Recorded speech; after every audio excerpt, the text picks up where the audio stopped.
Thiềm thử phỉ thúy, hay còn gọi là cóc ngậm tiền, là một vật phẩm phong thủy rất được ưa chuộng trong văn hóa Á Đông, đặc biệt là ở Việt Nam, Trung Quốc và các quốc gia Đông Nam Á.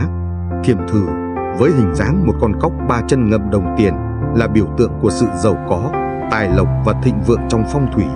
Con cóc thường được cho là có khả năng thu hút tiền bạc, tài sản, giúp cải thiện tình hình tài chính cho chủ sở hữu.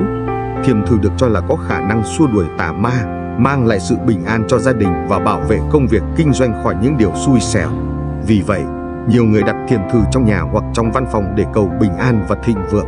Thiềm thử phỉ thúy có thể được đặt ở nhiều vị trí khác nhau, như bàn làm việc, kệ sách, phòng khách hay ngay trong các cửa hàng, doanh nghiệp.